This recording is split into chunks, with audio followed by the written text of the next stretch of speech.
మెదక్, నిజామాబాద్, ఆదిలాబాద్, కరీంనగర్ పట్టభద్రుల నియోజకవర్గం ఎమ్మెల్సీగా తనకు అవకాశం ఇవ్వాలని ప్రొఫెసర్ చిన్న కృష్ణారెడ్డి మర్పడగా కోరారు. గురువారం జగదేవ్పూర్ మండల కేంద్రంలో గల ప్రెస్ క్లబ్ లో ఏర్పాటు చేసిన సమావేశంలో మాట్లాడారు. త్వరలో జరగనున్న మెదక్, నిజామాబాద్, ఆదిలాబాద్, కరీంనగర్ పట్టభద్రుల ఎమ్మెల్సీ స్థానానికి తాను పోటీ చేస్తున్నట్లు వివరించారు. సిద్దిపేట జిల్లా వాసిగా ఇక్కడ నుండి విద్యా ప్రస్థానం మొదలుపెట్టి ఉస్మానియా యూనివర్సిటీలో ప్రొఫెసర్ గా విధులు నిర్వహించి పదవి విరమణ పొందానన్నారు.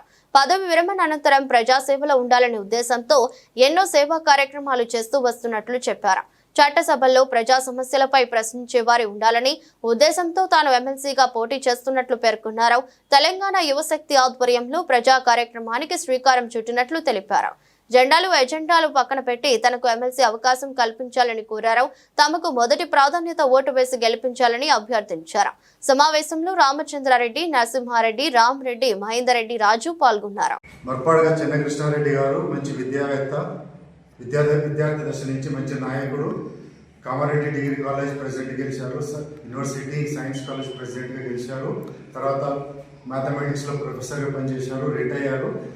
ఆ 30-40 సంవత్సరాల అనుభవంలో చాలామంది తెలంగాణ ప్రాంత యువకులకు ఎంతో సహాయం చేశారు ఎడ్యుకేషన్ పర్పస్గా.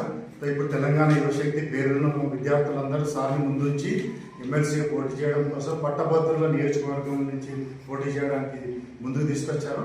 మేమందరం రిటైర్డ్ ఎంప్లాయీస్ ప్లస్ స్టూడెంట్స్ అందరం కలిపి చెన్నకృష్ణారెడ్డి మర్పడ గారిని గెలిపించాలని మేము సభాముఖంగా కోరుకుంటున్నాం. ధన్యవాదాలు.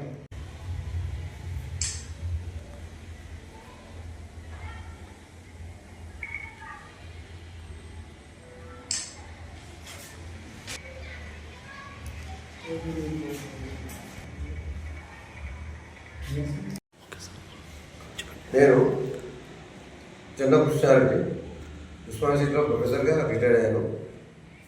నేను ఉస్మానియాలో ప్రొఫెసర్గా కాకుండా విద్యార్థి దశ నుండి కూడా విద్యార్థి నాయకునిగా ఎదిగాను. ఇప్పుడు చట్టసభలలో మేధావి రావడానికి అంటే విద్యావేత్తనే ఉండాలనే నా కాన్సెప్ట్తో నేను ఈ ఎమ్మెల్సీ కొరకు నేను వస్తున్నాను. ఎందుకంటే ఎందరో వస్తుండ్రు పోతుండ్రు, వాళ్ళు ఏంటంటే వాళ్ళు తన స్వలాభం కొరకు వస్తున్నారు. నేను స్వలాభం కొరకు వస్తలేను. అందరి మధ్యన ఉండి అందరి సమస్యలు తెలిసిన వాడిగా చట్టసభలలో నా వంతు కృషి అంటే ఎవరు ఏ రాత్రి అయినా నాతో పలకరియచ్చు. నేను అందరికీ అందుబాటులో ఉండాలని అందరికీ తెలుసు, నా మిత్రులు తెలుసు. దానికి సంబంధించిన నా కాంప్లైంట్లోనే ఉంది మొత్తం నా హిస్టరీ అంతా. అంటే అందరికి అందుబాటులో ఉండే వ్యక్తి చట్టసభలలో ఒక విద్యావేత్త ఉండాలనేది నా కాన్సెప్ట్తో నన్ను విద్యార్థులందరూ కలిసి తెలంగాణ యువశక్తి అని ఒకటి పెట్టుకొని ప్రోగ్రాం పెట్టుకొని నన్ను ఇండిపెండెంట్గా అందరి పార్టీ వాళ్ళు దీంట్లో ఉన్న ఏది తెలుగుదేశం కానీ, టీఆర్ఎస్ కానీ, కాంగ్రెస్ కానీ, బీజేపీ కానీ ఇటువంటి పిల్లలందరూ నాకు అటాచ్ అయ్యారు. వాళ్ళందరూ కూడా ఏమన్నా అనుకుంటే ఇండిపెండెంట్ క్యాండిడేట్గా ఒక చట్టసభలో అడుగు పెడితే అందరి సమస్యలను అందరినీ తీసుకుపోవచ్చు. కాంగ్రెస్ ఎమ్మెల్యేలను కానీ, టీఆర్ఎస్ ఎమ్మెల్యేలు కానీ, బీజేపీ ఎమ్మెల్యేలతో కానీ సంబంధాలు పెట్టుకొని సత్సంబంధాలు పెట్టుకొని మన చట్టసభలలో ఇటువంటి వాటి గురించి ఒక చర్చల్లో పాల్గొనాలి.